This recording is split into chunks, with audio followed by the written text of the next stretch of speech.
Hello दोस्तों, स्वागत है आपका हमारे चैनल द पीएच क्लासेस में। मैं हूं आपका दोस्त और गाइड अविनाश।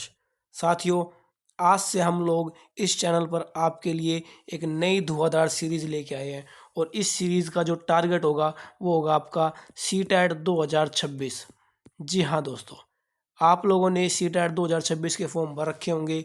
इसके बारे में आपको पता भी है कि आपका एग्ज़ाम नज़दीक है। तो आज से हम लोग इस सीरीज़ में डेली से अपने 60 क्वेश्चन एसएसटी के डिस्कस किया करेंगे। जी हाँ, हमारा जो टारगेट होगा वो फुल्ली एनसीईआरटी पे होगा दोस्तों। जैसा कि आप सभी जानते हैं कि इस एग्ज़ाम में लेवल 2 एग्ज़ाम में आपके 60 नंबर के जो क्वेश्चन होंगे वो एसएसटी के आएंगे और कहीं ना कहीं आपका सिलेक्शन यही 60 नंबर दिलाएंगे। तो साथियों, जुड़े रहिए हमारी इस सीरीज़ से। हम डेली अपनी क्लास में 30-30 क्वेश्चन की सीरीज़ किया करेंगे ताकि एग्ज़ाम तक आपके पास एक अच्छा क्वेश्चन बैंक तैयार हो जाए। साथियों, हमारे सारे क्वेश्चन वही होंगे जो रिपीटेड सीटेट एग्ज़ाम में आ चुके हैं। इसके अलावा साथियों, यहाँ पर जो क्वेश्चन आप लोग करोगे ये आपको सीटेट में, इसके अलावा यूपी टेट में और एच टेट में, इन तीनों में ही हेल्प भी देंगे। तो साथियों, जुड़े रहिए हमारी सीरीज से। आज की इस वीडियो को शुरुआत करते हैं और आज के टॉप के 30 क्वेश्चंस देखते हैं जो आपके प्रीवियस ईयर एग्जाम में आ चुके हैं। तो साथियों, शुरू करते हैं सीरीज़ को शुरू करने से पहले, वीडियो को शुरू करने से पहले एक बार हमारे चैनल को लाइक और सब्सक्राइब कर दीजिए ताकि इन एग्ज़ाम से रिलेटेड और हमारे चैनल से रिलेटेड जो भी कोई अपडेट हो वह समय से आपको मिलती रहे।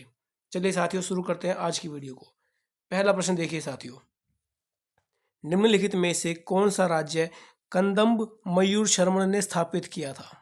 ठीक है साथियों, which of the following kingdom was established by Kadam Mayur Sharman.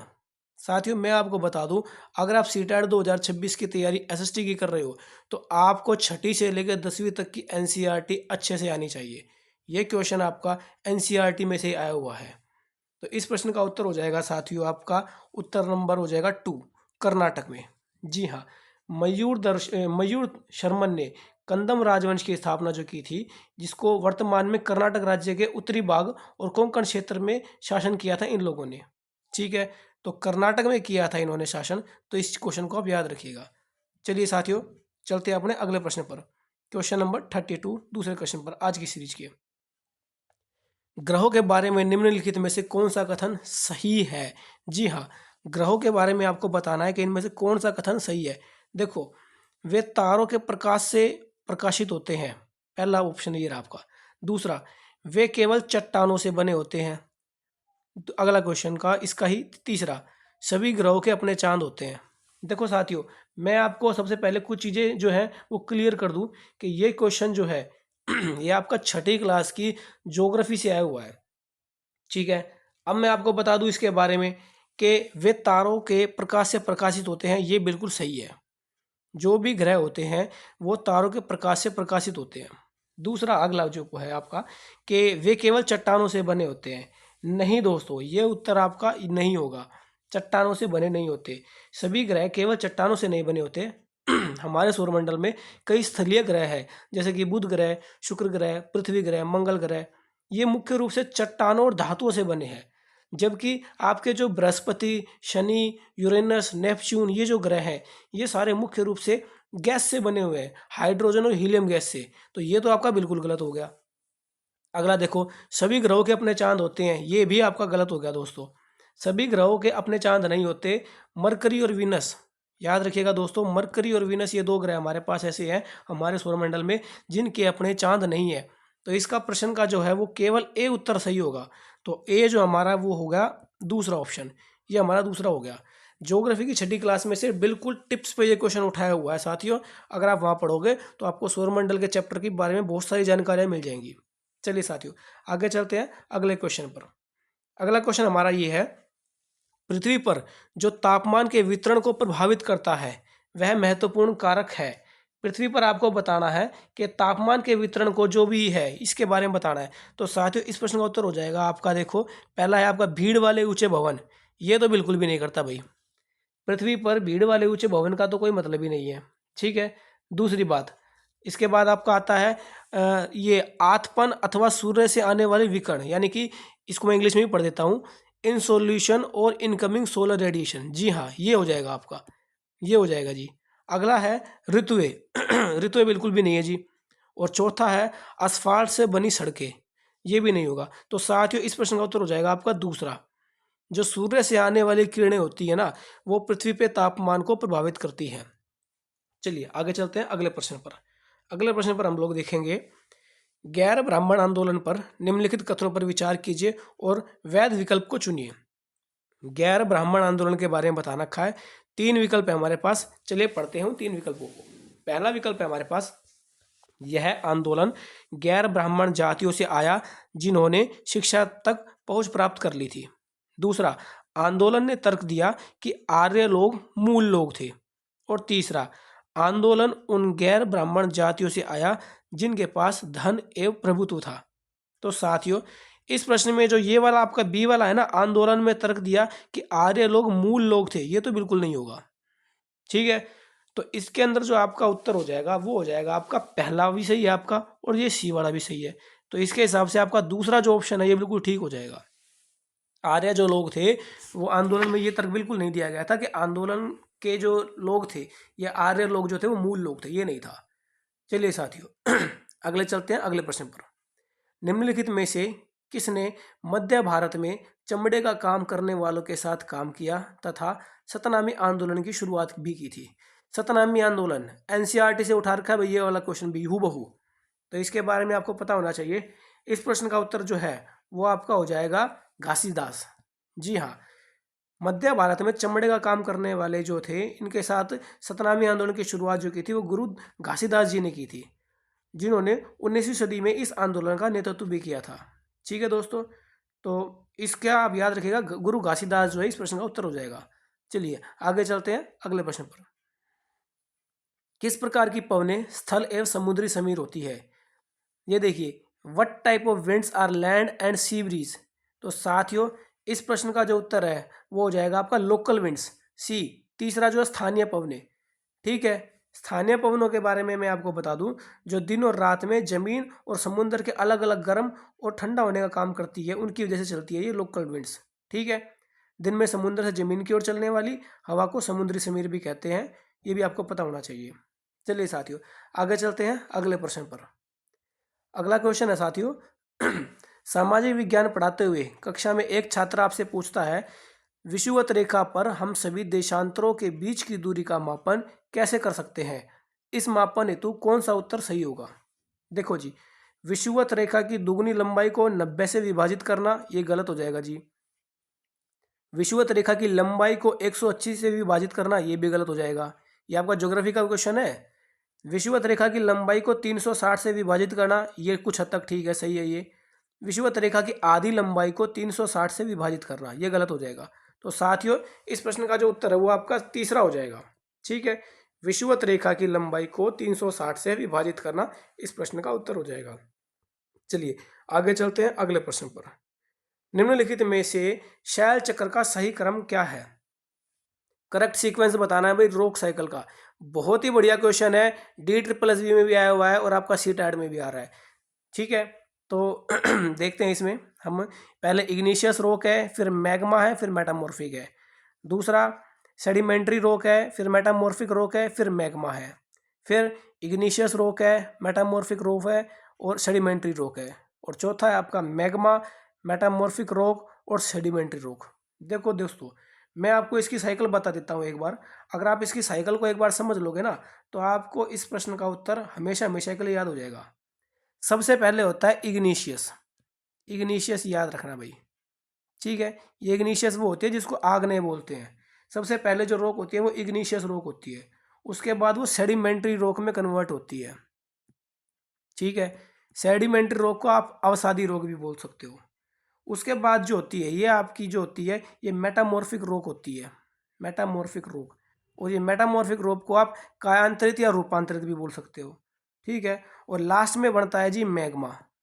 Last में बनता है मैग्मा। तो साथियों इस हिसाब से इसका जो सही उत्तर है वो हो जाएगा दूसरा। सबसे पहले अवसादी शैल, फिर कायांतरित शैल और फिर मैग्मा, यानी कि सेडिमेंट्री, उसके बाद मेटामॉर्फिक, उसके बाद मैग्मा। साथियों इस क्वेश्चन को बहुत अच्छे से कर लो। ये आपका DSSB TGT SST में भी आया हुआ है और आपका बहुत बढ़िया क्वेश्चन है। कुछ नहीं करना, इसके अंदर आपको केवल सीक्वेंस याद रखना है। सबसे पहले इग्नीशियस रॉक होती है, उसके बाद उसके कुछ सालों बाद ये सेडिमेंट्री रॉक में कन्वर्ट हो जाती है, फिर मेटामॉर्फिक रॉक में कन्वर्ट हो जाती है, और लास्ट में यही मैग्मा में कन्वर्ट हो जाती है। उसके बाद फिर से यही मैग्मा से इग्नीशियस में चली जाती है। ठीक है साथियों, चलिए आगे चलते हैं अगले प्रश्न पर। इस प्रश्न को देखिए, इसमें आपको बताना है, मैचिंग करने हैं। तो आहत सिक्कों के बारे में पूछ रखा है। आहत सिक्के हो जाएंगे जी आपका डाई के प्रयोग से चिन्हों की मुहर लगे हुए, ये हो जाएगा आपका चौथा। उत्तरी काले चमकीले पात्र, उत्तरी काले चमकीले पात्र हो जाएगा जी आपके मिट्टी के बहुत से पतले और सुंदर बर्तन, तीसरे वाले पे। एम्फोरा, एम्फोरा हो जाएगा आपका लंबा दोहरे हत्थे वाला पात्र। एम्फोरा जो हो जाएगा वो आपका हो जाएगा लंबा दोहरे हत्थे वाला पात्र। और एरेटिन वेयर, एरेटिन वेयर जो है वो आपका मोहर लगे चमत्कार बर्तन। तो साथियों इस हिसाब से अगर हम देखें तो तीसरा जो ऑप्शन है हमारा सी, ये इसका सही उत्तर हो जाएगा। ठीक है, इसके बारे में अगर जरूरी नहीं है आपको सारे भी ना पता हो, अगर आपको दो भी पता होंगे तो भी आप इसका बेस्ट आंसर निकाल सकते हैं। चलिए साथियों आगे चलते हैं अगले प्रश्न पर। अगला प्रश्न देखते हैं। कथन जो दे रखे हैं आपके सामने, ए और आर दो कथन दे रखे हैं, इनको पढ़ना है। ठीक है, और इनके हिसाब से बताना है। संसाधनों का सतर्कता पूर्वक उपयोग करना और उन्हें नवीकरण के लिए समय देना संसाधन संरक्षण कहलाता है। ये तो हो गया आपका एक कथन। दूसरा आर क्या कहता है, संसाधनों का उपयोग करने की आवश्यकता और भविष्य के लिए उनके संरक्षण में संतुलन बनाए रखना सतत पोषणीय विकास कहलाता है। तो आपको बताना है कि कथन सही है या कौन सा कथन सही है और कौन सा उसकी सही व्याख्या करता है। तो साथियों मैं आपको बता दूं दोनों ही कथन सही है आपके। ठीक है, संसाधन संरक्षण भी सही बता रखा है और सतत पोषणीय विकास, जिसको कि इंग्लिश में सस्टेनेबल डेवलपमेंट बोलते हैं, ये भी आपका सही बता रखा है। लेकिन मैं आपको बता दूं यहाँ पे जो कथन आर है वो ए की सही व्याख्या नहीं करता, क्योंकि इस आर का ए से कोई लेना देना नहीं है। तो तीसरा जो है ये इसका बिल्कुल सही उत्तर हो जाएगा। ठीक है साथियों, आगे चलते हैं अगले प्रश्न पर। निम्नलिखित में से कौन सा सही नहीं है। आपको चार दे रखे हैं इसमें और आपको बताना है इन चारों में से कौन सा जो है वो सही नहीं है।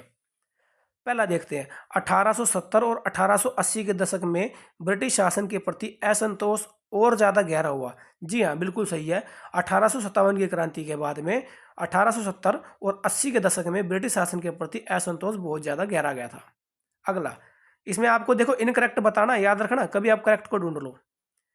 1878 में आर्म्स एक्ट पारित किया गया, जिसके जरिए भारतीयों द्वारा अपने पास हथियार रखने का अधिकार छीन लिया गया। ये भी बिल्कुल सही है, 1878 का आर्म्स एक्ट यही कहता था।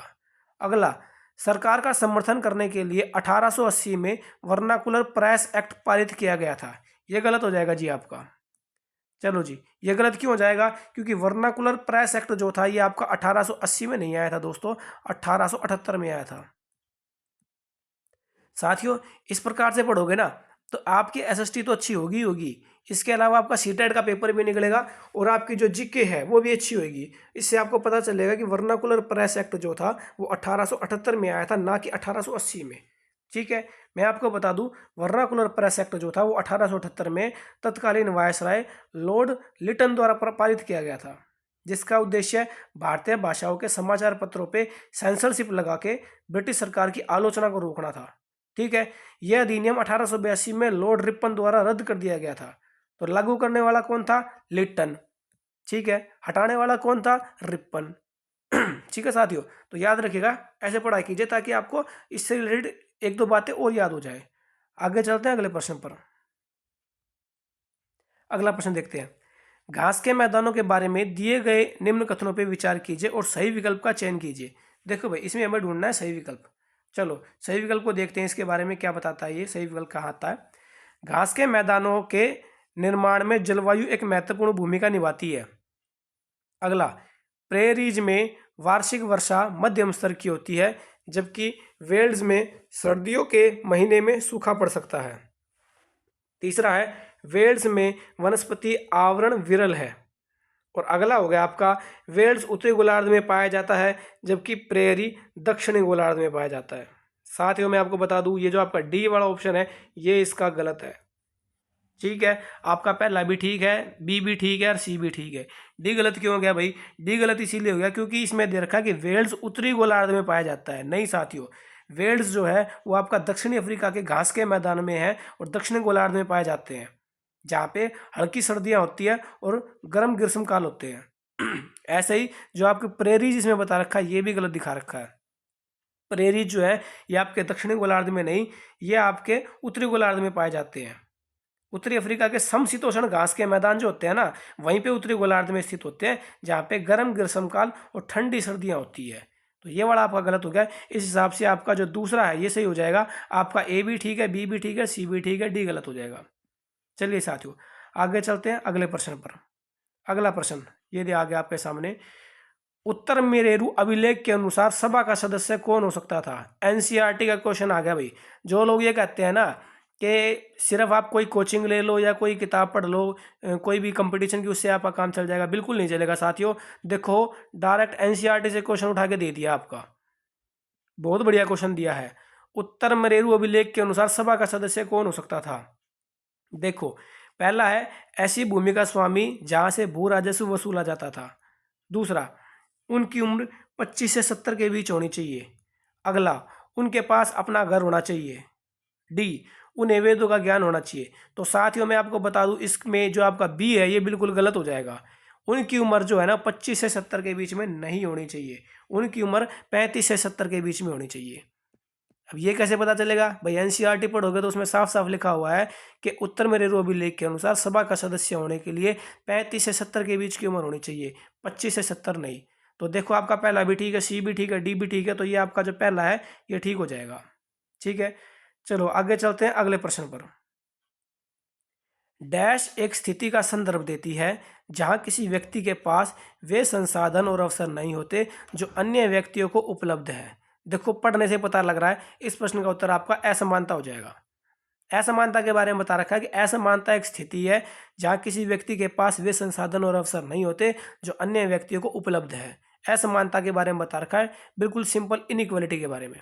चलिए साथियों आगे चलते हैं 45वें प्रश्न पर, यानी कि आज की सीरीज के 15वें क्वेश्चन पर।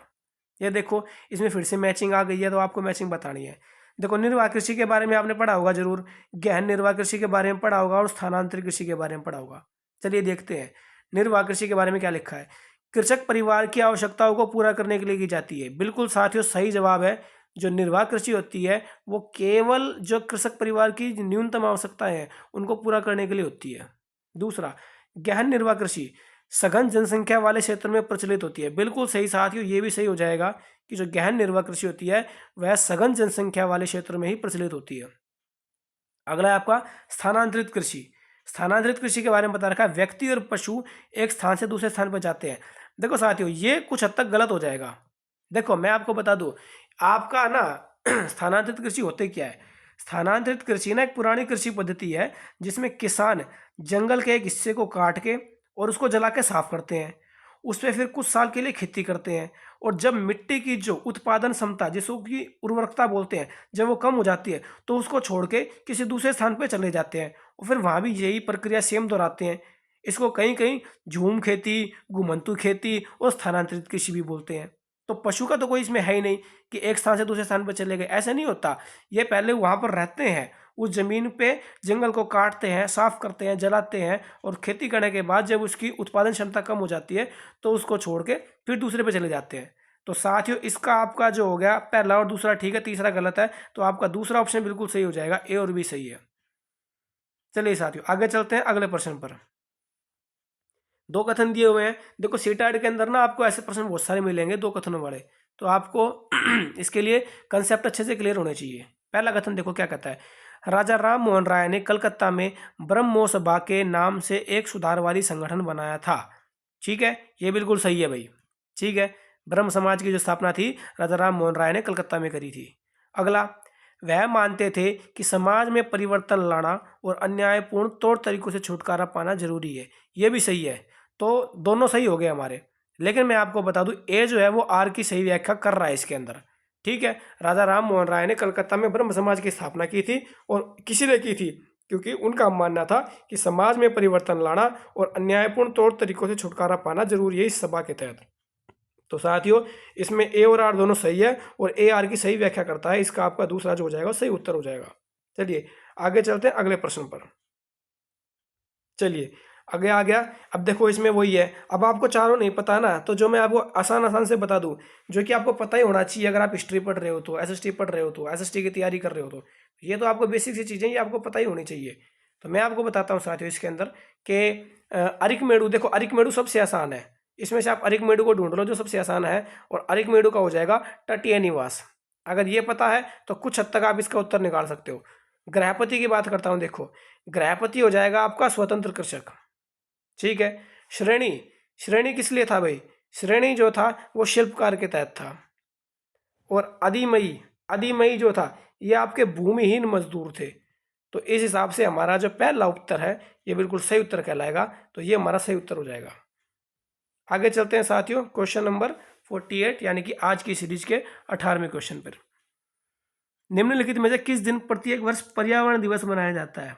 वर्ल्ड एनवायरनमेंट डे किस दिन मनाया जाता है? इसको चाहे आप एसएसटी के हिसाब से पढ़ लो, चाहे आपके जीके के हिसाब से पढ़ लो, आपकी जीके भी अच्छी हो जाएगी अगर आप छठी से 10वीं की एनसीईआरटी पढ़ोगे। तो आप सीटेट की तैयारी कर रहे हो तो छठी से 10वीं की हिस्ट्री, पॉलिटिकल, ज्योग्राफी और इकोनॉमिक्स को अच्छे से पढ़ लो, आपकी जीके ऑटोमेटिकली अच्छी हो जाएगी। साथियों इस प्रश्न का उत्तर आपका 5 जून हो जाएगा। 5 जून को वर्ल्ड एनवायरनमेंट डे जो होता है वो मनाया जाता है, ठीक है। अब ये वर्ल्ड एनवायरनमेंट डे के बारे में मैं आपको थोड़ा सा बता दूं कि हर साल ये 5 जून को तो मनाया जाता है, लेकिन इसकी शुरुआत कब हुई थी? तो साथियों 1973 से। मान लो पेपर में जीके का क्वेश्चन ऐसे ही आ जाए कि विश्व पर्यावरण दिवस जो मनाते हैं ये कब से शुरुआत हुई थी, तो 1973 से शुरुआत हुई थी साथियों इसकी, ठीक है। चलिए आगे चलते हैं अगले प्रश्न पर। अगला प्रश्न आपका ये रहे, साझी संपत्ति संसाधनों के बारे में निम्न में से क्या सही है? आपको बताना कौन सा सही है। इन पर सरकार का स्वामित्व होता है, बिल्कुल ठीक है जी, साझी संपत्ति पर सरकार का स्वामित्व होता है। इन पर निजी कंपनियों का स्वामित्व होता है, ये गलत हो गया भाई, निजी लोगों का या निजी कंपनी का साझी संपत्ति से कोई लेना देना नहीं है। इन पर समुदाय का स्वामित्व होता है, ये भी बिल्कुल ठीक हो जाएगा। तो साथियों आपका पहला और सी, ए और सी ठीक हो जाएगा, तो आपका पहला इसका सही उत्तर हो जाएगा। निजी कंपनियों का कोई स्वामित्व नहीं होता है साझी संपत्ति पे, ये सरकार के अंडर और समुदाय के अंडर आती है। चलिए आगे चलते हैं अगले प्रश्न पर, आज की सीरीज का अगले प्रश्न पर। मानचित्रों का सही इस्तेमाल निम्नलिखित में से किस लिए होता है? मानचित्रों के बारे में बताना है जी आपको। तो देखो जी मानचित्र के बारे में बात करते हैं। इतिहास में अलग अलग समय में रहने वाले लोगों के स्थानों को चिन्हित करना। देखो स्थान हो गया, चलो आगे चलते हैं। इतिहास में घटनाओं को क्रमबद्ध करने हेतु, देखो घटना का तो मानचित्र से कोई लेना देना ही नहीं है, तो ये तो आपका वैसे ही कट गया। आगे इतिहास में सबसे जरूरी घटना को विस्तृत करने हेतु, देखो फिर घटना आ गई, मानचित्र का घटना से क्या लेना देना भाई, ये भी कट गया बिल्कुल ही। अलग समय पर रहने वाले लोगों के जीवन को तर्कसंगत तरीके से पढ़ने हेतु, ये भी गलत हो जाएगा, पहला सही हो जाएगा भाई इसका। इतिहास में अलग अलग समय पर रहने वाले लोगों के स्थानों को चिन्हित करना, मानचित्र का स्थान से ही तो लेना देना होता है, अगर स्थान से नहीं होगा तो और किससे लेना देना आएगा, तो ये इसका सही उत्तर हो जाएगा, ठीक है। चलिए आगे चलते हैं अगले प्रश्न पर। अगला प्रश्न आपका ये है, 18वीं शताब्दी के अंत में और 19वीं शताब्दी के प्रारंभ में भारतीय उपनिवेश में विकसित सूती कपड़ा उद्योग के संदर्भ में निम्नलिखित में से कौन सा कथन सत्य है? तो देखो साथियों इसके हम कथन पढ़ते हैं कि कौन कौन से सत्य है। भारतीय कपड़ा उद्योग, और भारतीय कपड़ा उद्योग को यूरोपीय और अमेरिकी बाजारों में ब्रिटिश कपड़ा उद्योगों से प्रतिस्पर्धा करनी थी, देखो ये इसका सही हो जाएगा। आगे चलते हैं, भारतीय कपड़ों के लिए अब ब्रिटिश बाजार उपलब्ध था, बिल्कुल गलत जी, ब्रिटिश बाजार तो कभी भारतीय कपड़ों के लिए उपलब्ध था ही नहीं। आगे चलते हैं, कपड़ों की वस्तुओं को इंग्लैंड तक निर्यात करना लगातार कठिन होता गया, यह सही हो जाएगा भाई। अगला, बंगाल के बुनकरों को सबसे अधिक नुकसान हुआ क्योंकि अंग्रेजी और यूरोपीय कंपनियों ने भारतीय कपड़ा खरीदना बंद कर दिया, यह सही हो जाएगा। तो साथियों इस प्रश्न का जो उत्तर है वो आपका पहला सी और डी हो जाएगा, तो दूसरा जो है इसको बिल्कुल सही उत्तर हो जाएगा, ए सी और डी। भारतीय कपड़ों के लिए ब्रिटिश बाजार तो कभी भी उपलब्ध नहीं था, ठीक है। चलो आगे चलते हैं अगले प्रश्न पर। ये लो जी अगला प्रश्न आ गया आपका, फिर से कथन आ गया है, प्रेरीज को दुनिया का अन्न भंडार के रूप में भी जाना जाता है। एक तो कथन ये हो गया आपका। अगला कथन, खेती के वैज्ञानिक तरीकों और ट्रैक्टर व कंबाइन मशीनों के उपयोग ने दक्षिण अफ्रीका को अधिशेष खाद्य उत्पादक देश बना दिया। तो देखो साथियों ए तो पहला तो बिल्कुल ठीक है, प्रेरीज को ना दुनिया का अन्न भंडार के रूप में जाना जाता है क्योंकि यहाँ की वनस्पति और जलवायु के कारण, लेकिन ये अधिशेष बना दिया ये यहाँ गलत हो गया। तो आपका केवल ए ठीक है, ए सही है और आर गलत है, तो आपका चौथा जो है वो यहाँ पे सही हो जाता है। ठीक है, एक सही है और आर गलत है। आगे चलते हैं। विविधता कुछ नया और अलग लेकर आती है, इसके बारे में बताना भाई। विविधता जो है वो कुछ नया और अलग लेकर आती है। सहजातीय जनसंख्या के कारण, संस्कृतियों के परस्पर मिश्रण के कारण, अनुवांशिक रचना के कारण, समानताओं और समान लक्षणों के कारण। तो साथियों, विविधता जो है वो आपकी कल्चर से आती है, संस्कृतियों से आती है। तो इसका जो दूसरा है ये उत्तर सही उत्तर हो जाएगा आपका। विविधता जो है वो संस्कृतियों के परस्पर मिश्रण के कारण होती है। चलिए आगे चलते हैं अगले प्रश्न पर। भारतीय संविधान द्वारा विधायिका में सीटों और सरकारी नौकरियों में आरक्षण दिया गया, क्यों दिया गया भाई, इसके बारे में बताना है कि विधायिका में सीट और सरकारी नौकरियों में आरक्षण क्यों दिया गया। पहला, निम्न श्रेणी तथा स्कूल एवं महाविद्यालय परीक्षाओं में कम अंकों की क्षतिपूर्ति हेतु, क्योंकि इस कारण ये लोग प्रतिस्पर्धा करने योग्य नहीं थे। गलत हो जाएगा भाई ये वाला। आगे, वर्षों के ऐतिहासिक दमन तथा शैक्षणिक वंचिता के क्षतिपूर्ति हेतु, ये सही हो जाएगा। वर्षों से इन लोगों को काफ़ी दबाया कुचला गया था और शैक्षणिक वंचिता थी इनके पास, उसकी क्षतिपूर्ति के लिए ही सरकारी नौकरियों में और विधायिका में सीटों का आरक्षण दिया गया है। अगला, वोट बैंक के रूप में राजनीतिक समर्थन तथा रैली के लिए लोगों को तुष्ट करने हेतु, यह भी गलत हो जाएगा भाई। तो केवल 20 का सही हो जाएगा, तो तीसरा जो है ये उसका बिल्कुल सही उत्तर हो जाएगा, तीसरा। चलिए आगे चलते हैं साथियों अगले प्रश्न पर। औपनिवेशिक भारत में विभिन्न कला रूपों के संदर्भ में दो कथन दिए गए हैं, ए और आर, इन्हें पढ़ते हैं और इसके हिसाब से देखते हैं। पहला अभिकथन है, औपनिवेशिक शासन में कई तरह के नए कला रूपों, शैलियों और तकनीकों का सूत्रपात हुआ। ठीक है भाई, ये ठीक है। औपनिवेशिक शासन में कई तरह के नए कला रूपों, शैलियों और तकनीकों का सूत्रपात हुआ, ये आपका कथन ठीक है। कारण, इन्हें भारतीय कलाकारों ने अपने स्थानीय ग्राहकों और बाजार के हिसाब से अपना के नई शक्ल दी, ये भी ठीक हो जाएगा भाई। दोनों ठीक है भाई इसके, ए और आर दोनों कथन सही है और ए की आर सही व्याख्या भी कर रहा है, तो दूसरा जो है ये आपका सही उत्तर हो जाएगा। चलिए साथियों आगे चलते हैं प्रश्न नंबर 56 पर। अगले प्रश्न यानी कि आज की सीरीज के 26वें प्रश्न पर। निम्नलिखित में से किन कारणों से नवपाषाण युगनी स्थल पुरापाषाण युगनी स्थलों से भिन्न थे। आप लोगों ने पढ़े होंगे नवपाषाण काल और पुरापाषाण काल, तो किस प्रकार से नवपाषाण काल पुरापाषाण काल से अलग था, इसमें बताना है आपको। तो सही विकल्प बताने हैं आपके सामने, 4 ऑप्शन है, इनमें से कौन सा सही है ये बताना है आपको। ठीक है, ओखली और मुसल का उपयोग अनाज को पीसने के लिए किया जाता था, बिल्कुल सही बात है भाई। ये आपका एनसीईआरटी में से आया हुआ है, हिस्ट्री क्लास 7 में से, 7वीं क्लास के इतिहास में से आपका क्वेश्चन आया हुआ है कि ओखली और मुसल का प्रयोग जो था वो अनाज को पीसने के लिए किया जाता था। नवपाषाण काल में हम ये चेंजेस देख लिए थे हम लोगों ने। अगला, बर्तनों का प्रयोग खाना बनाने के लिए किया जाता था, ये भी ठीक है भाई। नवपाषाण काल में इंसान ने पुरापाषाण काल के कंपैरिजन में बर्तनों का प्रयोग जो था वो खाना बनाने के लिए करना शुरू कर दिया था। विभिन्न प्रकार की चीज़ों से कपड़े बुने जाते थे, ये भी ठीक है भाई। विभिन्न प्रकार की चीज़ों से कपड़े बुने जाते थे। पत्थरों के औजारों का प्रयोग आरंभ हो गया, ये गलत हो गया भाई। पत्थरों के औजारों का जो आरंभ था ना, ये आपका पुरापाषाण काल में था। पुरापाषाण काल में, जहाँ पे पुरापाषाण काल में पत्थरों के औजारों का प्रयोग था, वो औजारों का रूप में होता था पत्थरों का प्रयोग, तो ये आपका गलत हो जाएगा। नवपाषाण काल की ये विशेषता नहीं है। तो आपका पहला, दूसरा और तीसरा ठीक है, तो साथियों तीसरा जो है वो आपका सही उत्तर हो जाएगा। आगे चलते हैं साथियों अगले प्रश्न पर। ये देखो, इस प्रश्न को देखते हैं। 19वीं शताब्दी के अंत तक लोहे के प्रगलन की कला का पतन हो गया और अधिकांश गांवों में भट्टियां अनुपयोगित हो गई। आपको बताना है इनमें से सही विकल्प कौन सा है। तो यह ठीक है, 19वीं शताब्दी से ना लोहे के प्रगलन की कला का पतन बिल्कुल हो गया था, ये सही है, भट्टियां लग चुकी थी। आगे, लोहा प्रगालक को जंगल विभाग को एक उच्च कर का भुगतान करना पड़ता था, जिसने उसकी आय कम कर दी, ये भी ठीक है भाई। दोनों ठीक है इसके, और दोनों एक दूसरे की सही व्याख्या भी करते हैं, तो इसका ए और आर दोनों सही है, दूसरा सही हो जाएगा, और ए आर की सही व्याख्या करता है, ये भी ठीक हो जाएगा। चलिए साथियों आगे चलते हैं अगले प्रश्न पर। अगले प्रश्न को हम देखते हैं, यहाँ पर ये रहा आपका पॉलिटिकल साइंस का क्वेश्चन आ गया भाई। पॉलिटिकल साइंस का क्वेश्चन है, इसको देखते हैं। निम्नलिखित में से कौन स्थानीय शासन का चुना हुआ सदस्य होता है। वार्ड पंच, सरपंच, सचिव, वार्ड पार्षद। देखो, जो हमारे भाई या बहन इस वीडियो को देख रहे हैं और गांव देहात से बिलोंग करते हैं, वो देखते ही बता देंगे इस प्रश्न का उत्तर क्या होगा।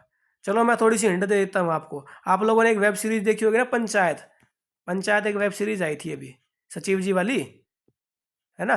तो पंचायत वेब सीरीज में आप लोगों ने देखा होगा, जो सचिव जी थे ना, वो गांव के चुने हुए नहीं थे, वो सरकारी कर्मचारी थे। और जो प्रधान जी थे, सरपंच हो गए, वार्ड मेंबर हो गए, या फिर आपके वार्ड काउंसलर हो गए, ये तीनों जो थे वो चुने हुए थे।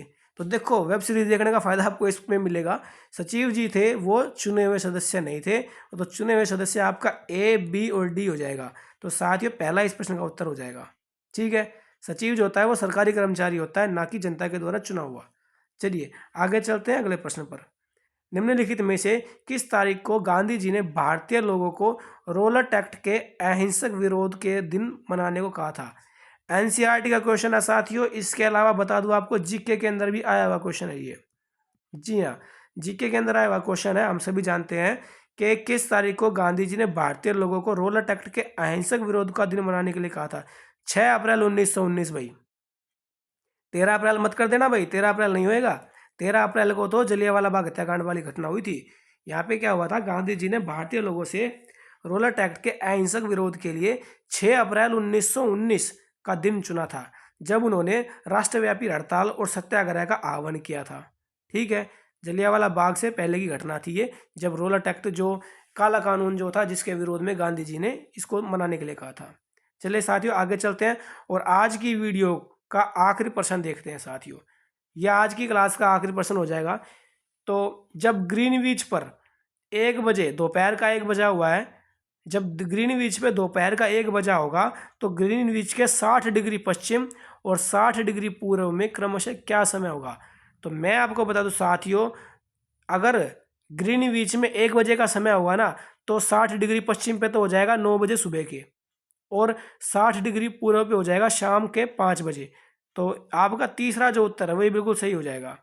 ठीक है, ग्रीनविच पे जब 1 बजा होगा ना, ग्रीनविच एक मानक समय है जो पूरी दुनिया के लोग जिसके तहत मानते हैं समय को। तो अगर वहाँ पर 1 बजा होगा तो 60 डिग्री पश्चिम पे सुबह के 9 बजे होंगे और 60 डिग्री पूर्व पे शाम के 5 बजे होंगे। तो साथियों, आज की इस वीडियो में हमने शीट एट के टॉप के 30 क्वेश्चंस को देखा, और आपने इस वीडियो को देख के ये अंदाज़ा लगा भी लिया होगा कि एनसीईआरटी से हूबहू कई क्वेश्चन उठा के आपके पेपर में आए हुए हैं। तो साथियों, अगले अगले जो इसके 30 क्वेश्चन होंगे, इन्हें हम करेंगे अगली क्लास के अंदर। जुड़े रहिए हमारे चैनल से, चैनल को लाइक कीजिए, सब्सक्राइब कीजिए, और मिलते हैं आपसे अगले क्लास में। धन्यवाद दोस्तों।